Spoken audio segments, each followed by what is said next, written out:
UNICEF, हम सब ने ये नाम सुना है ना? ये एक ऐसा नाम है जो दुनिया के कोने कोने में उम्मीद का दूसरा नाम बन चुका है। पर क्या कभी सोचा है कि इसकी शुरुआत युद्ध की राख से हुई थी? चलिए आज पता लगाते हैं कि कैसे एक इमरजेंसी फंड आज दुनिया भर में करोड़ों बच्चों की जिंदगी बदल रहा है। तो चलिए थोड़ा पीछे चलते हैं। दूसरे विश्व युद्ध के ठीक बाद का समय सोचकर देखिए, शहर के शहर मलबे के ढेर बन चुके थे। भविष्य पूरी तरह से धुंधला था। ये एक ऐसी तबाही थी जिसने समझिए पूरी की पूरी पीढ़ी को झकझोर कर रख दिया था। और इस पूरी तबाही का सबसे भारी, सबसे दर्दनाक बोझ कौन उठा रहा था? बच्चे। यूरोप से लेकर चीन तक लाखों बच्चों का भविष्य सचमुच दांव पर लगा हुआ था। सोचिए, न पेट भरने के लिए खाना, न बीमारी से बचने के लिए दवा, और भविष्य की तो कोई उम्मीद ही नहीं थी। इसी घोर निराशा के अंधेरे में दुनिया ने एक फैसला लिया। ये तय हुआ कि बच्चों को इस हाल में नहीं छोड़ा जा सकता। एक ऐसी ताकत की जरूरत महसूस हुई जो किसी भी पॉलिटिक्स, किसी भी देश की सीमाओं से ऊपर उठकर सिर्फ और सिर्फ बच्चों की मदद के लिए काम करे। और बस इसी सोच ने जन्म दिया यूनिसेफ को। तारीख थी 11 दिसंबर 1946। संयुक्त राष्ट्र ने बनाया United Nations International Children's Emergency Fund. नाम थोड़ा लंबा है, पर इसका लक्ष्य बिल्कुल सीधा और साफ था। जो बच्चे युद्ध से तबाह हुए हैं उन तक फौरन खाना, दवाइयां और हर जरूरी मदद पहुंचाना, बस। लेकिन जब काम शुरू हुआ तो एक बहुत बड़ी सच्चाई सामने आई। ये समझ आया कि बच्चों की जरूरतें सिर्फ युद्ध खत्म होने तक ही तो नहीं है। गरीबी, बीमारी, पढ़ाई लिखाई की कमी, ये सब तो रोज की चुनौतियां थी। और यहीं से यूनिसेफ के एक परमानेंट मिशन की नींव पड़नी शुरू हुई। और फिर आया साल 1953। ये साल इस सफर में एक मील का पत्थर था। क्यों? क्योंकि इसी साल यूनिसेफ को यूनाइटेड नेशंस का एक परमानेंट, एक स्थायी हिस्सा बना दिया गया। मतलब ये एक तरह का ऐलान था कि बच्चों की मदद अब कोई टेम्पररी काम नहीं, बल्कि एक पक्का कमिटमेंट है। अच्छा, इस बड़े बदलाव को दिखाने के लिए ना, ऑर्गेनाइजेशन के नाम में एक छोटा सा पर बहुत जरूरी चेंज किया गया।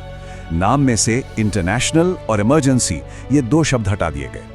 अभी सिर्फ शब्दों का खेल नहीं था, ये इस बात का संकेत था कि यूनिसेफ का काम अब सिर्फ इमरजेंसी में मदद करने से कई आगे बढ़ चुका है। अब फोकस था बच्चों की हेल्थ, उनकी पढ़ाई और उनके अधिकारों पर।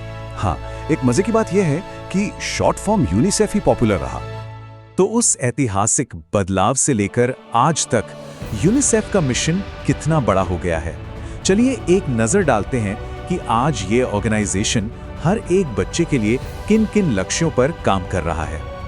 देखिए, आज यूनिसेफ का काम मोटे तौर पर 6 मजबूत पिलर्स पर टिका है। सबसे पहले बच्चों के अधिकारों की रक्षा करना, फिर उन्हें अच्छी शिक्षा और मौके देना ताकि उनका भविष्य संवर सके। जाहिर है, अच्छी सेहत और पोषण का ध्यान रखना, और हाँ, एक बहुत जरूरी बात, महिला सशक्तिकरण पर जोर देना, क्योंकि हम सब जानते हैं एक स्वस्थ और पढ़ी लिखी मां ही एक स्वस्थ बच्चे की नींव होती है। इसके साथ साथ बच्चों को हर तरह के शोषण से बचाना, और हाँ, अपनी जड़ों को नहीं भूलना।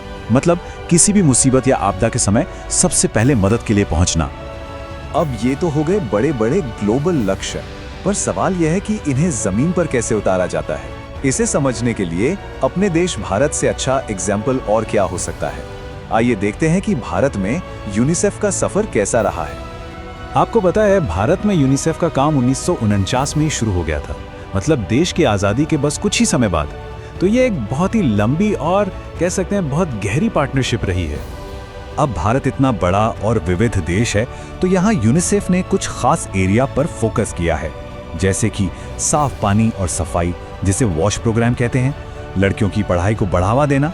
हम सब ने टीकाकरण अभियानों के बारे में सुना है, उसमें भी यूनिसेफ का बड़ा रोल है। फिर पोषण अभियान यानी पोषण, जिसके जरिए कुपोषण से लड़ा जाता है। और जाहिर है, बच्चों की सुरक्षा, उन्हें हर खतरे से बचाना। और इन सारी कोशिशों का असर कितना जबरदस्त हुआ है, इसका सबसे बड़ा सबूत है भारत का पोलियो मुक्त होना। एक वक्त था जब ये बीमारी हजारों बच्चों की जिंदगी खराब कर रही थी। यूनिसेफ की पार्टनरशिप में जो अभियान चला, उसने इस बीमारी को जड़ से मिटाकर इतिहास बना दिया। ये पब्लिक हेल्थ के क्षेत्र में एक बहुत बहुत बड़ी जीत है। अच्छा, इतना बड़ा काम करने के लिए एक मजबूत लीडरशिप और एक सॉलिड ऑर्गेनाइजेशन तो चाहिए ही। तो चलिए आखिर में एक नजर डालते हैं यूनिसेफ के स्ट्रक्चर और उसके फ्यूचर विजन पर। देखिए, कोई भी ऑर्गेनाइजेशन अपने लीडर्स से ही जाना जाता है। यूनिसेफ की नींव रखी इसके पहले एग्जीक्यूटिव डायरेक्टर मॉरिस पेट ने। फिर एक दौर आया जेम्स पी ग्रांट का, जिनके समय में चाइल्ड सर्वाइवल रेवोल्यूशन आया, और आज कैथरीन एम रसल की लीडरशिप में ये संगठन आज की नई चुनौतियों का सामना कर रहा है। तो ये एक मजबूत लीडरशिप की विरासत है जो चली आ रही है। इसका जो ग्लोबल ऑपरेशन है वो न्यूयॉर्क के हेडक्वार्टर से चलता है। इसे 36 मेंबर का एक एग्जीक्यूटिव बोर्ड चलाता है, और इसकी पहुंच कितनी बड़ी है इसका अंदाजा बस इस बात से लगा लीजिए कि आज यूनिसेफ 190 से भी ज्यादा देशों में ग्राउंड लेवल पर काम कर रहा है। और इन सबका निचोड़ क्या है? यूनिसेफ का स्लोगन फॉर एवरी चाइल्ड, यानी हर बच्चे के लिए। ये सिर्फ 3 शब्द नहीं है, ये संगठन के होने का मकसद है, उसकी हर कोशिश का सार है।